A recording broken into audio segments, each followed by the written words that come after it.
Hello students, welcome to companies act. Companies act के अंदर आज हम लोग बात करने वाले पब्लिक और प्राइवेट कंपनी के बीच में कौन कौन से डिफरेंस होते हैं उसके बारे में।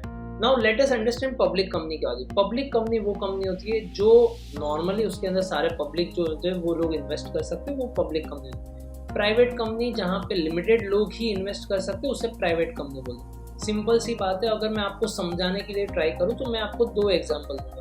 पहला एग्जांपल पब्लिक कंपनी के लिए जो ये होता है कि आप जिस सोसाइटी के अंदर रह रहे हो तो उस सोसाइटी का हिसाब किताब होता है, उस सोसाइटी के सारे decision, that is a public company. वैसा कुछ होता है जहाँ पे सब लोग डिसीजन लेते हैं, मतलब उस सोसाइटी के अंदर जितने भी शेयर होल्डर्स हैं वो सारे लोग अपने डिसीजन लेंगे भाई क्या करना है क्या नहीं। प्राइवेट कंपनी मतलब आपके घर के अंदर जो मैटर बन रही है, आपके घर पे टीवी कौन सा लाना है ये लाना है, वो पड़ोसी नहीं बोल सकता भाई ये टीवी लेके, वो प्राइवेट कंपनी में।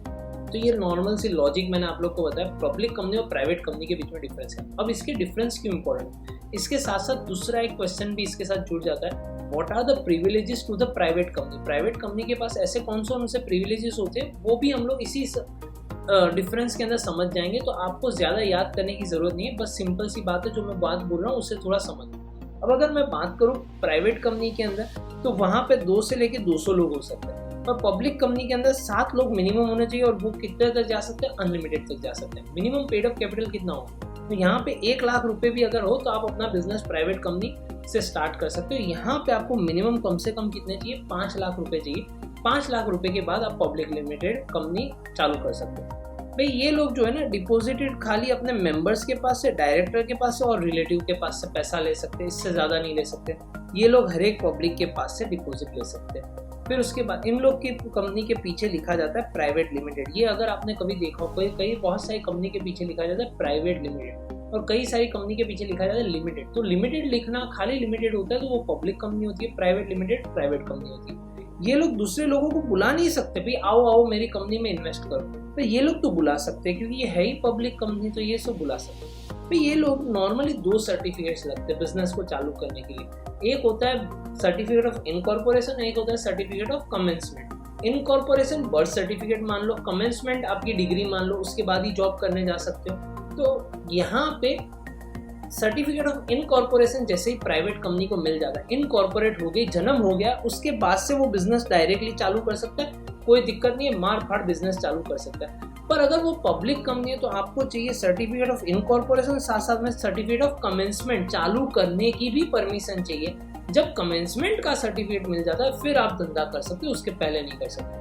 भाई statutory meeting and statutory report is not required. Statutory का मतलब क्या है, जो गवर्नमेंट रूल्स एंड रेगुलेशंस होते हैं उसके हिसाब से गवर्नमेंट ने कुछ एक्ट के अंदर बोला था कंपलसरी। स्टैट्यूटरी का मतलब है कंपलसरी मीटिंग और कंपलसरी रिपोर्ट देना होता है। अब आपकी घर की ही चीज़ है तो उसमें कौन सा कंपल्सन, पापा ने डिसीजन लिया वो ले लिया, बस खत्म हो गई बात, वैसी चीज़ है। तो यहाँ पे ना तो मीटिंग करनी जरूरत होती ना तो स्टैट्यूटरी रिपोर्ट की जरूरत होती। पर पब्लिक कंपनी है तो उसके अंदर मीटिंग भी होगी, उसका रिपोर्ट भी देना होगा। जैसे कि अगर सोसाइटी में कोई मीटिंग है तो उसका एक मीटिंग का पहले बताना पड़ता है ये मीटिंग है इस दिन पे, फिर उसका एक रिपोर्ट बनता है उस मीटिंग के अंदर क्या क्या बातचीत हुई, वो कंपलसरी होता है। अगर कोई मेंबर नहीं आया तो उसे भी देना पड़ेगा। आप ऐसा नहीं बोल सकते तू नहीं आया था तो हमने तुझे नहीं बताया, वैसा नहीं हो सकता। फिर उसके बाद प्राइवेट कंपनी जो होती है वो अपने हिसाब से सारे शेयर्स दे सकती है। मतलब 10 रुपये का एक शेयर किसी को दिया, किसी को 100 रुपये का एक शेयर दिया, किसी को 1 रुपये का एक शेयर दिया, भाई किसी को वोटिंग राइट्स के साथ शेयर दिए, किसी को वोटिंग राइट्स के बिना शेयर दिए, वैसा सब कुछ हो सकता है। भाई इक्विटी एक ही टाइप की इक्विटी या प्रेफरेंस से दे सकते हैं, ऐसे मिक्सचर और मॉकटेल कॉकटेल बना के नहीं दे सकते। यहाँ पे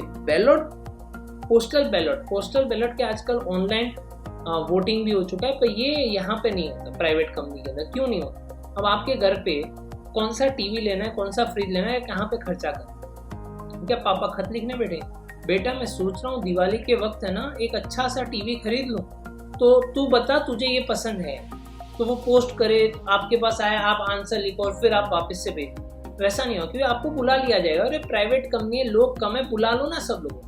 पब्लिक कंपनी के अंदर पोस्टल बैलेट या ऑनलाइन वोटिंग क्यों करना पड़े, क्योंकि पूरे इंडिया के अंदर से मतलब बहुत फैला हुआ बिजनेस होता है। अब उसके अंदर होता क्या है कि बहुत सारे लोग अलग अलग शेयर होल्डर्स अलग अलग जगह पे रहते हैं। अब सबको तो एक साथ इकट्ठा करना पॉसिबल ही नहीं है ना, पर उसका ओपिनियन भी जरूरी है। तो आजकल उन लोगों ने, पहले पोस्टल बैलेट हुआ करता था कि घर पे पोस्ट आ जाए, आपको अपना आंसर लिख के उन लोग को भेज देना। आजकल ऑनलाइन हो जाता है, तो ऑनलाइन वोटिंग के अंदर आप डायरेक्टली काम कर सकते हो। तो यहाँ पे कंपलसरी होता है, यहाँ पे कंपलसरी नहीं होता। भाई राइट इश्यू, ये अपने राइट इश्यू देते नहीं। अब राइट इश्यू क्या है, मान लो मैं